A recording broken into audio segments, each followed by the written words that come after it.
chers amis, bienvenue dans cet nouvel épisode de Route Academy où nous allons encore apprendre une toute nouvelle notion pour les usagers et les conducteurs de la route. Eh bien, à la question, qu'est-ce que c'est que la conduite défensive? C'est la conduite menée avec l'objectif d'épargner et la vie, du temps et de l'argent, indépendamment des comportements des autres usagers de la route ou des conditions de la route elle-même. Donc, ces deux parties sont très importantes pour comprendre la notion de la conduite défensive afin de devenir un conducteur défensif et efficace qui sauve des vies. Intéressons-nous à présent à la conduite avec l'objectif 1 de sauver des vies.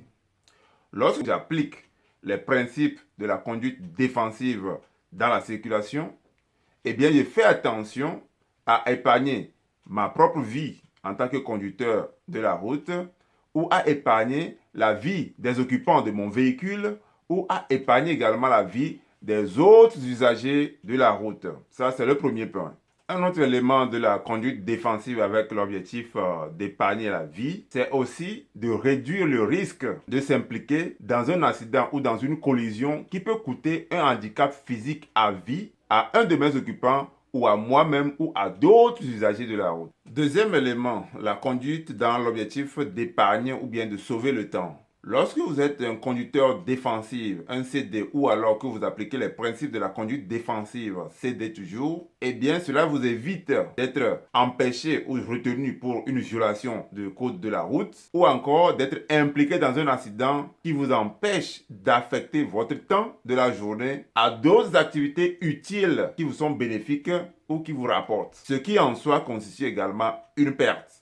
Venons-en au troisième élément, la conduite défensive dans l'objectif de sauver de l'argent ou bien d'épargner de l'argent. Lorsque vous êtes un conducteur défensif ou que vous appliquez les principes de la conduite défensive, eh bien cela vous évite de perdre de l'argent. Dans quel sens? D'abord, cela vous évite de payer des contraventions ou des amendes liées à des violations. Secondo, cela vous évite également de payer des frais de décaissement ou de réclamation au niveau de l'assurance.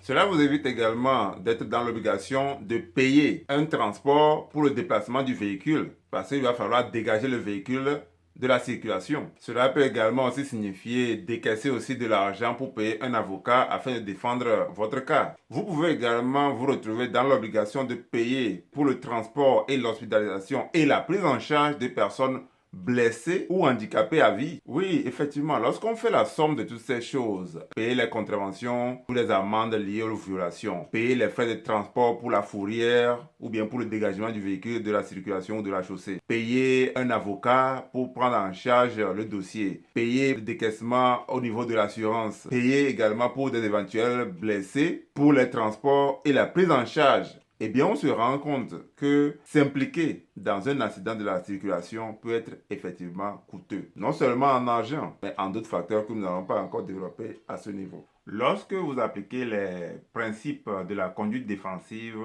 eh bien, cela vous évite aussi d'être obligé, n'est-ce pas, de payer encore un autre moyen de déplacement ou alors de louer d'autres moyens de déplacement pour pouvoir vous rendre à votre service. Dans certains pays où les institutions d'assurance sont très fortes, eh bien, les personnes impliquées dans des accidents ou des violations vont avoir, n'est-ce pas, leur contribution revue à la hausse. Pourquoi est-ce que leur contribution peut être revue par les assurances à la hausse? Parce que des individus à risque de ce genre reviennent et coûtent extrêmement cher aux compagnies d'assurance. Dans les pays où les institutions sont fortes, une violation répétitive des codes de la route peut aboutir à une perte du permis de conduire.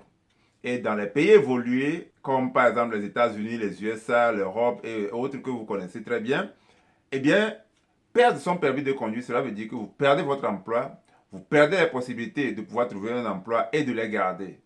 Et sans emploi, vous n'avez plus de logement, vous n'avez plus d'électricité, vous n'avez plus de chauffage, vous pouvez vous retrouver tout simplement dans la rue. Lorsque vous analysez également aussi l'histoire des sans domicile fixe, surtout dans les pays évolués, les pays développés comme l'Europe, le Canada, comme je viens de les citer, vous apercevez que l'histoire de certaines personnes, l'histoire d'une bonne fraction de ces personnes qui vivent dans la rue aujourd'hui, a commencé par des violations répétitives du code de la route. Oui, donc, comme vous l'avez vu au cours de cet épisode, nous avons compris que la conduite défensive est une notion très importante qui nous aide à faire quoi? À conduire dans l'objectif d'épargner la vie, d'épargner le temps et d'épargner de l'argent. Et indépendamment de tout ce que les gens font tout autour de nous ou ne font pas, ou indépendamment des conditions météorologiques ou physiques ou encore de l'état de la route. En d'autres termes, le conducteur défensif, c'est un conducteur qui ne trouve jamais d'excuses pour commencer à mal conduire. Son seul objectif, c'est d'arriver à destination sain et sauf, tout en limitant au maximum les dégâts qui peuvent provenir de l'extérieur.